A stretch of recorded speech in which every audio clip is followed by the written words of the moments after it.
आपकी अखिलेश यादव से मुलाकात हुई, क्या सब कुछ ठीक है? कैसी रही मुलाकात? नहीं, गैर ठीक तो मैंने कभी भी नहीं कहा, और वो मुलाकात भी कोई ऐसी नहीं थी जो शिकवे शिकायत की मुलाकात हो। मैं बीमार था, देखने आए थे। अगर हम बात करें, अखिलेश यादव और शिवपाल यादव आज तक साथ नहीं आ पाए हैं, दोनों के बीच दूरियां हैं, तो आपको क्या लगता है, इस पर आपकी क्या प्रतिक्रिया?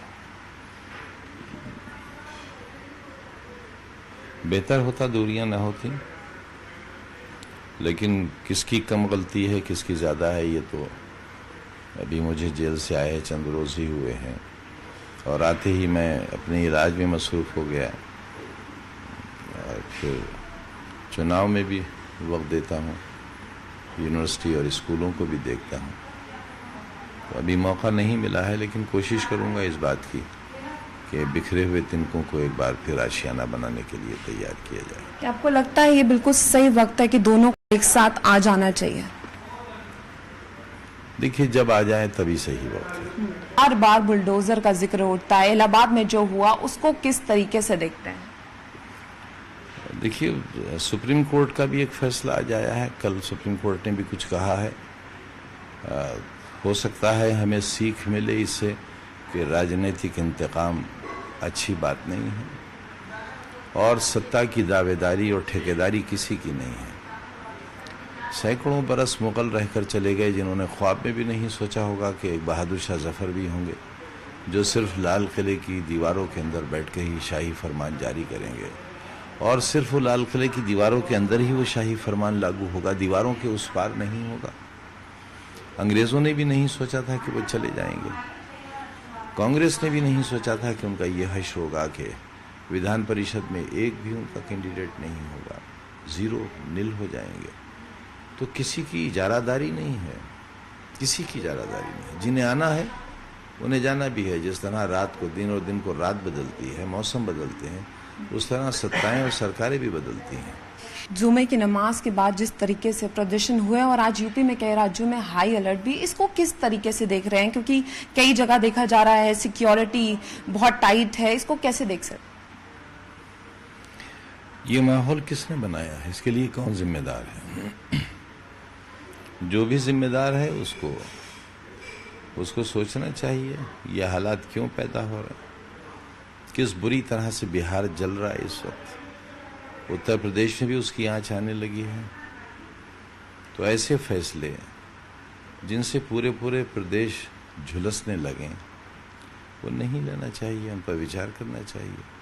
आग से कभी आग नहीं बुझती, नफरत से कभी नफरत नहीं मिटती। आग के लिए पानी की ज़रूरत है और नफरत के लिए मोहब्बत की ज़रूरत है, जो शायद बहुत कम रह गई है।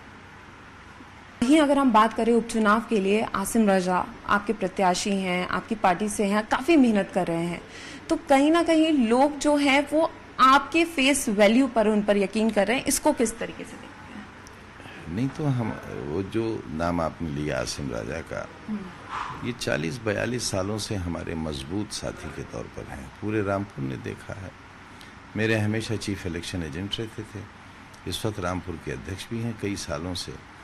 तो रामपुर वालों ने जैसे मुझे पहचाना है, ऐसे उन्हें भी पहचाना है। अच्छा कैंडिडेट है, बहुत नेक, बहुत ईमानदार, और जिसके पास कुछ भी नहीं है, आप उनका पर्चा देखिए, कोई जायदाद नहीं, कोई बैंक बैलेंस नहीं। घनश्याम लोधी आपके साथ काफ़ी टाइम रहे हैं, आपके करीबी रहे हैं, क्या ये करीबियत थोड़ा नुकसान पहुंचा सकती है उपचुनाव? नहीं, देखिए, करीबी तो हमारे वो नहीं रहे। हमने एक अच्छा सलूक किया था, और वो इस बिना पर कि मैं राजनीति में बंटवारे के पक्ष में रहा हूँ। मसलन मैं मंत्री था तो मैं चाहता था कि जिलाध्यक्ष दूसरे धर्म का हो, दूसरी जात का हो। मुस्लिम एमएलएज अगर हैं यहाँ तो हिंदू एमएलएज भी हों। अगर नगर पालिका के अध्यक्ष एक जात के हैं तो दूसरी जातों के भी हों। आप अगर कम्बिनेशन देखेंगी तो पूरे ज़िले का आपको इसी तरह का मिलेगा। उसी के मद्देनज़र हमने लोधी बिरादरी, जो अच्छी खासी तादाद में है हमारी, उनको ये संदेश देने के लिए, लोध साहिबान को, कि हमारे लिए वो गैर नहीं हैं, अपने हैं। कि इस मुल्क की अक़लियतों को, जिसमें ख़ास तौर से मुसलमान हैं सबसे बड़ी तादाद में, पिछड़े हैं, दलित हैं, इन्हें ज़मीन का बोझ बना कर रखना है या इनसे कोई काम लेना है। हाँ, साजिश तो यही है कि इन्हें ज़मीन का बोझ बना कर रखा जाए और इनको नमक देकर नमक हलाल बनाया जाए, और वो नमक भी सरकार के ख़जाने से मिलता है, किसी की जेब से नहीं मिलता।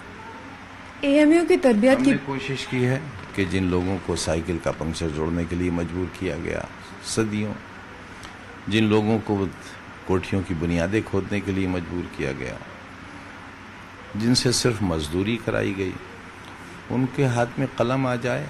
अगर वो डॉक्टर इंजीनियर न बन सके तो कम से कम क्लर्क को चपरासी ही बन जाए। जिस दिन हमसे ये अधिकार भी छीन लिया जाएगा तो फिर जिंदा रहने की भी ज़रूरत क्या रह जाएगी। आज मुझसे पूछा जाता है ज़मीनों की मिल्कियत के बारे में। 4.25 बीघा ज़मीन के लिए मुझे माफिया कहा गया और मेरा नाम माफिया पोर्टल पर डाला गया। उस 4.25 बीघा में जब नपत हुई तो 2 बीघा यूनिवर्सिटी की दीवार के बाहर है, 2.25 बीघा ज़मीन का मालूम नहीं कहाँ है। उसके मालिकों से मैंने बारहा कहा कि आप नहीं मालूम है, फिर भी उसका जो भी रेट है, जो इस ज़मीन का रेट है, उसके हिसाब से ले लीजिए। तो उन्होंने कहा कि नहीं, जिलाधिकारी ये कहते हैं उस वक्त के कि अगर तुमने ये ज़मीन यूनिवर्सिटी को दी तो हम आज़म खां से भी बुरा हश्र तुम्हारा करेंगे। तो लोग ऐसा नहीं कर सके। लेकिन आज मैं ये जानना चाहता हूँ आज की सरकारों से, चाहे वो केंद्र की सरकार हो या उत्तर प्रदेश की सरकार हो, कि क्या बनारस हिंदू यूनिवर्सिटी की ज़मीन की मिल्कियत के कागज़ कोई दिखाएगा मुझे? क्या अलीगढ़ मुस्लिम यूनिवर्सिटी की मिल्कियत के कागज़ कोई दिखाएगा हमें? अगर उन ज़मीनों के कागजात आज मौजूद हैं तो मैं यूनिवर्सिटी ही छोड़ने के लिए तैयार हूँ।